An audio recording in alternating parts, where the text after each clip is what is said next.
A 1156 metros de altura y con una superficie de 15 hectáreas se encuentra el castro de Las Cogotas. Habitado por betones hasta la conquista de Roma, vamos a conocer las características de este castro y el estilo de vida de sus habitantes. Además, visitaremos el centro de interpretación del castro para conocer más detalles sobre él. En el programa de hoy damos un paseo por el castro de Las Cogotas. Dentro del extremo oriental de la Sierra de Ávila, bañado por el río Adaja y el arroyo Rominillos, se encuentra el castro de Las Cogotas, a 10 kilómetros de la capital abulense, un asentamiento betón de la Edad de Hierro dividido en la Acrópolis, un segundo recinto, la muralla y la necrópolis o cementerio. Estamos en Cardeñosa, en el castro de Las Cogotas. En el programa de hoy vamos a conocer todos los secretos que esconde este terreno, pero para ello contamos con Juan Pablo, arqueólogo. Buenos días. Hola, Juan Pablo, días. bueno, cuéntanos cuándo se iniciaron las excavaciones en este castro. Bueno, las primeras investigaciones o las primeras noticias que tenemos del castro son del último tercio del siglo XIX, 1876, cuando Fausto Rico pide autorización para realizar excavaciones en este sitio, ¿no? Realizó unas excavaciones, ¿no?, de las cuales se sabe muy bien poco, sin metodología científica, y además notificó la existencia de un berraco de jabalí, el cual fue llevado primero a Cardeñosa, luego acabó en Ávila, y a día de hoy se puede ver en la plaza de Adolfo Suárez en la capital, en Ávila. ¿Qué se descubrieron en esas primeras excavaciones y un poco cómo está distribuido todo este terreno? Bueno, a ver, de estas primeras excavaciones sabemos bien poco. Cuando sabemos bastante más es cuando Manuel Gómez Moreno está haciendo su catálogo monumental de la provincia de Ávila. En 1902 lo publica y habla del castro de Las Cogotas, definiéndolo como un espacio de la Edad del Hierro, ¿no? Lo lleva hasta el siglo III a.C., el momento en el que se abandona, según Gómez Moreno, ¿no? Habla de la existencia de las murallas, habla de la existencia de viviendas, y solicita permiso en 1826 para que Juan Cabré inicie las primeras excavaciones científicas del sitio, que comienzan en el año 27. Empiezan con la excavación de 18 casas dentro del poblado, continúan con la delimitación del perímetro de la muralla, realizan hasta 3 campañas, hasta 1930, y descubren la necrópolis de la Tresguija, donde excavan más de 1500 tumbas de incineración de esta época. Y durante las excavaciones de algunas de las viviendas identifica una serie de cerámicas que las asocia a una época anterior, pero no es capaz de distinguir los niveles arqueológicos. Estamos hablando de cerámicas de la cultura de Cogotas I, una cultura de la Edad del Bronce que tiene vigencia tanto en este espacio como después también hemos podido comprobar en los Castillejos, hasta el año 1000 a.C., lo que se conoce como el bronce final. Es un hito muy importante porque la cultura de Cogotas, o sea, el castro, da nombre a una de las primeras culturas panaibéricas, ¿no?, que se extiende por distintos territorios de la península ibérica en esta época de la Edad del Bronce final, identificada, bueno, por unos tipos de cerámicas incisas, boquiques, bueno, son tipologías que manejamos los arqueólogos, pero que identifican bien un periodo de tiempo y una expansión cultural, que no sabemos si ellos mismos se identificaban así como pertenecientes a esta misma cultura, pero sí que hay unos modelos de cerámicas que se extienden prácticamente por toda la península ibérica. ¿Qué importancia o qué imagen le daban ellos a los berracos? ¿Era por temas religiosos? ¿Qué veían ellos en los berracos? ¿Qué figura tenía para sus vidas? Seguramente hay muchas teorías, ¿no?, sobre la función de estas esculturas zoomorfas, ¿no? Y para mí todos tienen un poquito de razón, ¿no? Realmente eran unos símbolos de identidad y de pertenencia de la gente que vivía aquí. También tenían sentido de protección, están en las puertas de los castros, ¿no? Entonces tenían un sentido también protector para la gente que vivía en estos poblados. También marcaban recursos críticos. En la Segunda Edad del Hierro, en esta zona, hay una explosión, entendemos que hay una explosión demográfica, y entran en competencia los ganaderos como con los agricultores, ¿no?, con la gente que está roturando la tierra. Entonces, los señores del ganado, que probablemente serían estas élites de la Segunda Edad del Hierro, utilizan probablemente estos berracos para marcar espacios, ¿no?, de pastos importantes, ¿no? Es un poquito lo que sucede con la mesta, ¿no? Ese conflicto entre ganaderos y agricultores y aquellos que siembran la tierra ha existido siempre, y en épocas en las cuales hay que roturar más tierra porque hay más gente que alimentar y hay otra gente que necesitan esos pastos, bueno, pues entra en ese conflicto, y una forma de marcar el espacio es a través de los berracos. En fin, es un poco, ¿no? Es también probable que el significado vaya cambiando. Luego en época romana todavía se están construyendo berracos. En época romana lo que está es identificando a gente que se siente orgullosa de su pasado. Pasa algo, es una especie de resistencia al cambio, ¿no? Es algo curioso que no se repite en otras zonas de la península ibérica, como las comunidades indígenas que vivían en este territorio y que se sentían betones, se hacen enterrar todavía con esa escultura de berraco, cuando lo habitual es que rápidamente pierdan el apellido y cojan un apellido de tipo romano, y bueno, pues dejen los símbolos que les identifican con un pueblo para los romanos bárbaro o primitivo, y adquieran los nuevos que traen las nuevas culturas, la cultura romana en este caso. Como curiosidad mía, imagino que a lo mejor también de algún espectador, ¿qué lengua hablaban los betones? Porque imagino que no serían lenguas celtibéricas, ¿o sí eran? Sí, probablemente fueran lenguas celtibéricas. Es muy complicado saberlo porque no nos han dejado escritura. Solamente nos han llegado pequeñas anotaciones, ¿no?, epigráficas, ¿no?, escritas en la piedra, ¿no?, de estos individuos romanizados, ¿no?, que se hacen enterrar y esculpen su nombre. Entonces, bueno, podemos hacer una asociación con este tipo de lengua celtibérica de esa época. Serían una especie, ¿no?, de dialecto, ¿no?, muy local de esa lengua. Volviendo al tema de esas excavaciones que se hicieron, ¿cómo influyó la construcción del embalse de las Cogotas? A ver, el embalse de las Cogotas inundó parte del segundo recinto.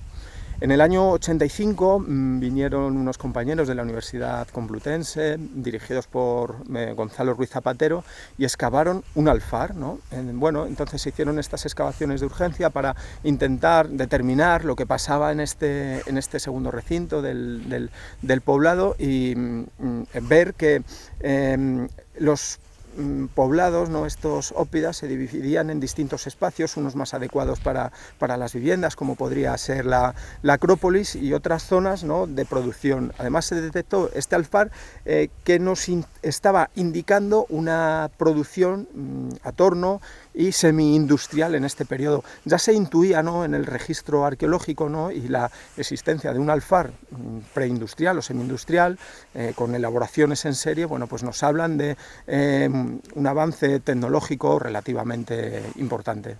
Así que sí que podemos decir que una parte se ha perdido porque se ha quedado bajo el agua. Bueno, se ha perdido o está debajo del agua, ¿no? Hay en épocas como esta ahora en verano, ¿no?, que está bastante más seco, baja el nivel y se puede, ¿no?, percibir la muralla, pero eso, como es obvio, ya no se va a poder musealizar, no se va a poder monumentalizar, y no está apto para las visitas, salvo cuando baja el nivel. El territorio de Betonia se limita entre los ríos Tajo y Duero, ocupando parte de las provincias de Cáceres, Toledo y Salamanca, pero la mayoría de ellos se concentraron en los diferentes castros ubicados en Ávila, como este, el de las Cogotas. Podrían vivir a lo mejor 200 personas, y en épocas de conflicto, que la gente que vive en el valle o en otras zonas del territorio se venían a refugiar, bueno, pues que podrían venir 500 personas, una cosa así. Era una población realmente importante, ¿no? Y escogen este sitio además porque, primero, fue sitio con fácil defensa, ¿no? Está en lo alto de un promontorio, de las Cogotas, ¿no?, que forman el relieve del sitio. También por la cercanía al agua. Está el río Adaja, que pasa por la zona, pero además hay numerosas fuentes que discurren tanto por el interior del poblado como por las cercanías. También existe materia prima para la construcción, hay berrocales de granito. Bueno, este sitio, Cardeñosa, y las Cogotas, el entorno, ha sido zona de extracción de granito hasta épocas muy recientes, ¿no? Incluso ahora, muy cerquita de aquí, se está extrayendo granito para la construcción. Y también porque tenían acceso rápido a recursos productivos importantes para ellos, zonas de pastos. Estas gentes eran básicamente ganaderos, pero también cultivaban, y siguiendo el curso de la Daja, su salida natural, tenemos toda la zona del Valle del Duero con sitios óptimos para el cultivo del cereal. Es probable que incluso en las cercanías del poblado también se cultivara. Es probable, no, es seguro, porque además en épocas de carestía, de baja productividad, en épocas históricas, en épocas recientes, estos campos han sido roturados para la siembra de cereal. Bueno, entonces entendemos que la zona inmediata del castro también había sido roturada para la producción agrícola. El castro se encuentra rodeado por una muralla que tenía principalmente un fin defensivo. Actualmente, gracias a ella, puede verse la separación entre los dos recintos. La muralla tenía varias funciones, ¿no? Primero, dotar de jerarquía al poblado, es decir, era el espacio más importante en varios kilómetros a la redonda y era el referente de la gente, ¿no? Era, bueno, pues como la capital para los pueblos de alrededor, y a través de la muralla se demuestra en el espacio esa jerarquía territorial, ¿no?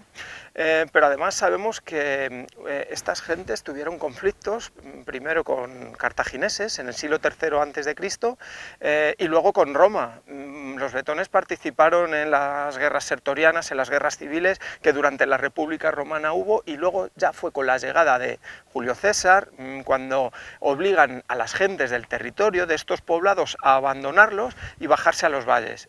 Esta población no se vuelve a ocupar jamás.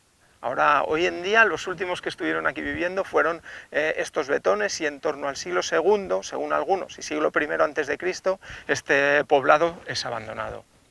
Las viviendas de los bretones se construían adaptándose al terreno, salvando los desniveles y las rocas. Por esta razón, solían construirse de manera escalonada. El material para su construcción era la piedra granítica y el adobe. Estamos en lo que quedan de las casas en las que habitaron los bretones, pero ¿qué es exactamente lo que se conserva de ellas? Bueno, se conserva, estamos en las casas escalonadas de aquí de las Cogotas, y se conservan los aterrazamientos a partir de los cuales construían estas casas. ¿Más o menos tenían ellos alguna habitación donde hacían más vida familiar, donde pasaban más tiempo, la cocina, algún salón como conocemos hoy en día? A ver, los contextos de este sitio los conocemos un poquito peor, pero conocemos muy bien contextos en sitios como en la Mesa de Miranda. A ver, aquí cuando Juan Cabré excava, en el año 30, entre el 29 y el 30, excava las casas, sí que distingue, primero, jerarquía espacial entre unas casas y otras. Las casas con ajuares más ricos y de mayor tamaño estaban en la zona alta de la Acrópolis, y las un poquito más pobres, con ajuares más pobres, van hacia las zonas más inferiores del poblado. Es un hecho que durante las excavaciones que hicimos en la Mesa de Miranda entre 2004 y 2007 pudimos comprobar. Excavamos una casa de 300 metros cuadrados en la zona más alta del primer recinto de la Mesa de Miranda. Y ahí sí que pudimos comprobar cómo había un salón central que articulaba la vida del poblado, no del poblado, de la familia que vivía en esa vivienda. Y cómo esa jerarquía espacial está marcando a nivel territorial, ¿no? Una diferencia entre las élites, entre el poder, que escoge la zona más alta del poblado para vivir, y el pueblo raso, digamos, ¿no? que construye en espacios inferiores del castro. Hablamos de esa jerarquía en el terreno, en el territorio, pero había también jerarquía dentro de la familia, siempre ha habido, pero eran más importantes los mayores, los padres que cazaban o que luchaban. ¿Quién era el más importante de la familia? Entendemos, creemos también por las noticias que nos cuentan los romanos, que los más importantes, que nos hablan de esta gente, los más importantes eran los ancianos. Ellos eran los que detentaban, ¿no?, la sabiduría transmitida de generación en generación, ¿no? Y en torno a ese salón, ese hogar central, se contarían las historias de la familia, del pueblo, las leyendas, ¿no? Y serían pues realmente una persona que, por la experiencia, por la acumulación de vivencias, se encargaría, ¿no?, de transmitir los saberes a la gente de este poblado. ¿Y cuál era el papel de la mujer en aquella época? Es una pregunta muy complicada. En primer lugar, porque en la arqueología dedicada al estudio de los betones no ha habido perspectivas de género, ¿no? Y entonces las pinceladas que se han dado son a partir de los hallazgos que hay en las necrópolis, pues de fíbulas, de ajuares vinculados siempre con aspectos femeninos, o con la dedicación de la mujer dedicado pues al telar. Entonces, realmente no se ha hecho una investigación con perspectiva de género, y todos los ajuares, por ejemplo, de guerrero o vinculados con arreos de caballo, se han vinculado a hombres, ¿no? Cuando realmente no tenemos conocimiento de si determinadas panoplias podían pertenecer a mujeres o a hombres. Los romanos nos hablan de mujeres con papel activo en la guerra en esta época, pero el registro arqueológico, bueno, pues tampoco nos lo desvela, o todavía nos han hecho las preguntas adecuadas, ¿no?, para poder tener un conocimiento adecuado sobre el papel de la mujer respecto a este poblado.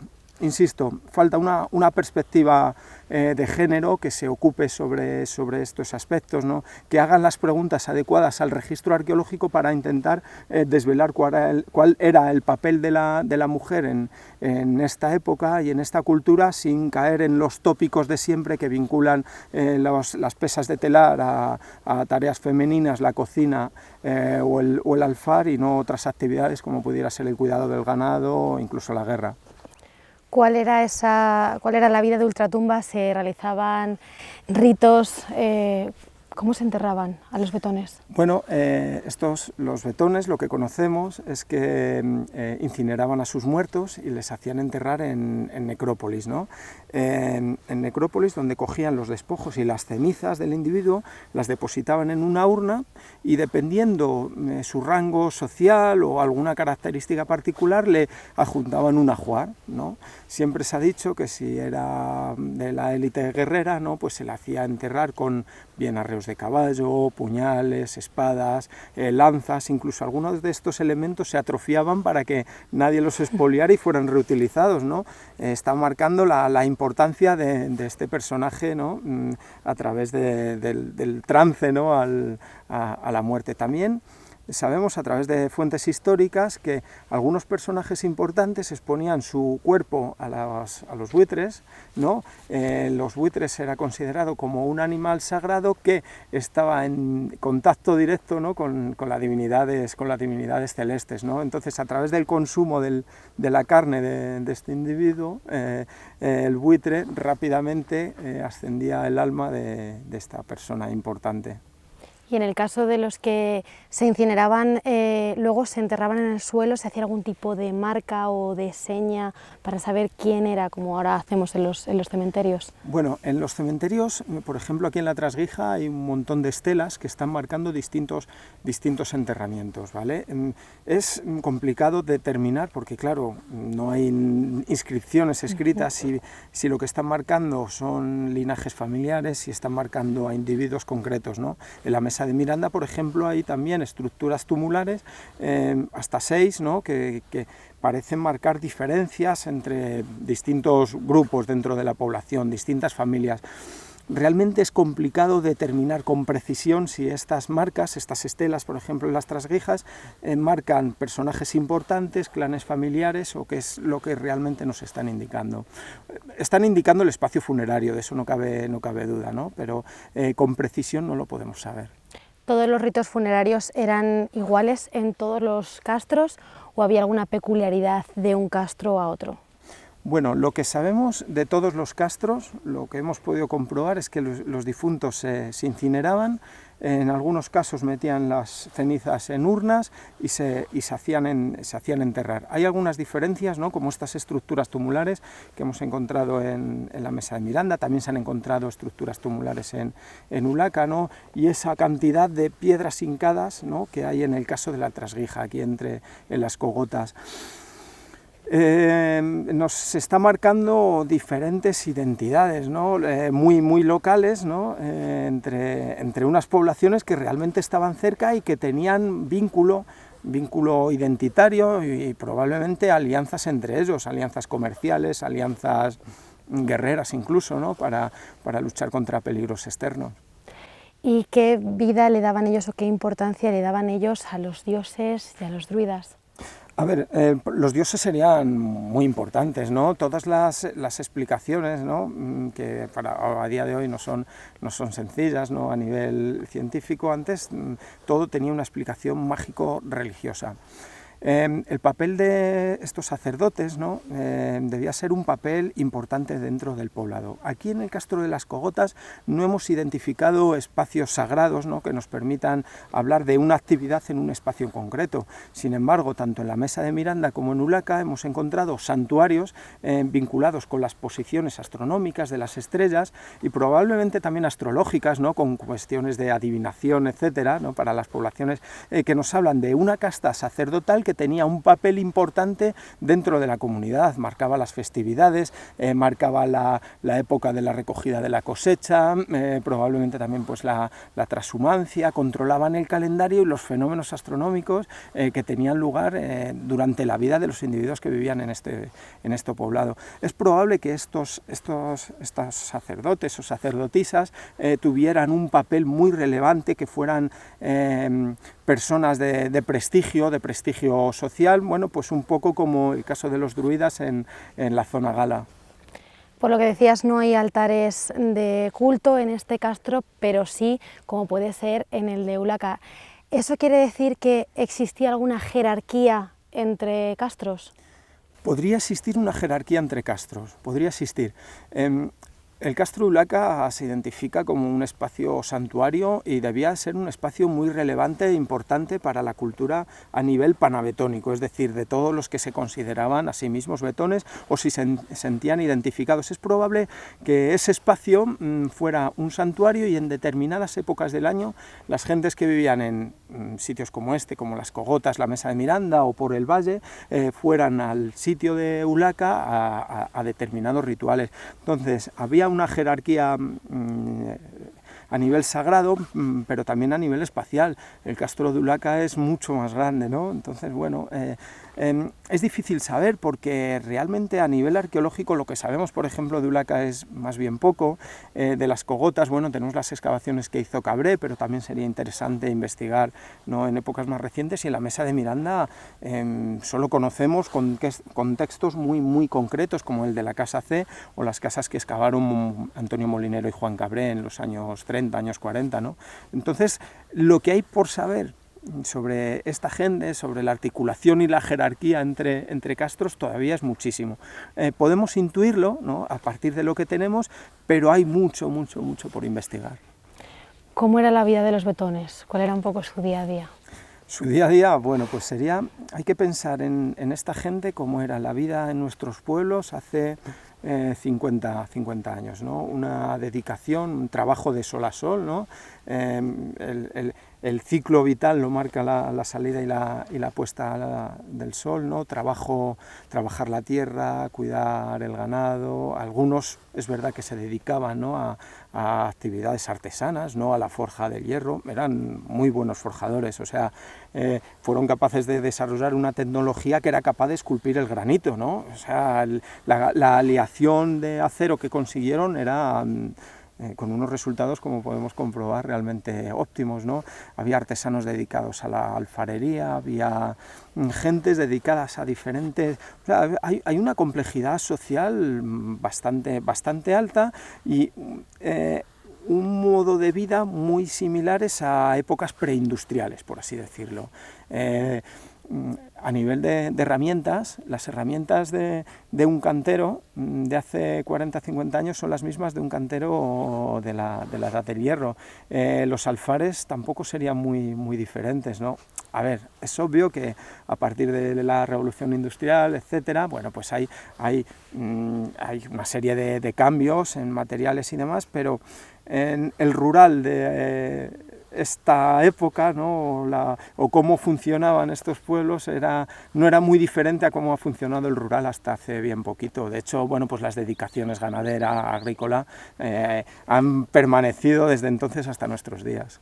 Gracias a los diferentes materiales que se encontraron en las excavaciones se ha podido contextualizar y fechar la etapa en la que los betones vivieron en este castro, una tarea que necesita varios elementos. Necesitas series cerámicas, ¿vale? O sea, muestreos importantes, ¿no? Para poder determinar la pertenencia y encontrarlo dentro de un contexto, de una estratigrafía. Entonces, a partir de ahí ya empezamos a hablar de periodos, de fechas, a intentarlo datar con trocitos de carbón, de madera, etcétera, que podamos encontrar en los yacimientos arqueológicos, y a partir de ahí asociar esas cerámicas a momentos concretos. En los últimos años también se han realizado diferentes excavaciones que han permitido ampliar los conocimientos. En los años 85 fueron profesores de la Universidad Complutense de Madrid, Gonzalo Ruiz Zapatero, el que dirigió la excavación de urgencia destinada a lo que iba a ser tapado por la presa, ¿no? en el segundo recinto. Y es ahí cuando se excavó un alfar importante, ¿no? Con producciones hechas en serie y un secadero de adobes, ¿no? Bueno, pues que nos está dando información bastante importante de esta gente. Vinieron con profesionales y también estudiantes de arqueología y de historia para la excavación del sitio. No podemos concluir nuestra visita sin acudir al Centro de Interpretación del Castro. Se encuentra en el mismo municipio de Cardeñosa y se recomienda a los turistas acudir primero a este emplazamiento antes de empezar la ruta. Aquí, gracias a los paneles informativos, podemos conocer más detalles sobre los betones y el castro, incluso hacer visitas guiadas. Tenemos esta zona de aquí de abajo que tiene paneles informativos, un poquito el contexto y lo que nos encontramos en el Castro de las Cogotas. Tenemos varias maquetas que también para adentrarnos un poquito y pantallas que nos hablan de todo lo que vemos en el museo. Luego tenemos varias pantallas que nos lo cuentan, en vez de leerlo nos lo cuentan. Y luego tenemos una maqueta interactiva de lo que nos encontramos en el Castro de las Cogotas. Una agradable ruta la que hemos realizado por el Castro de las Cogotas y en la que hemos podido aprender más acerca de los betones. Nosotros nos despedimos no sin antes invitarles a revivir la era betona acudiendo al castro y observando sus costumbres y tradiciones. Nos vemos en el próximo paseo.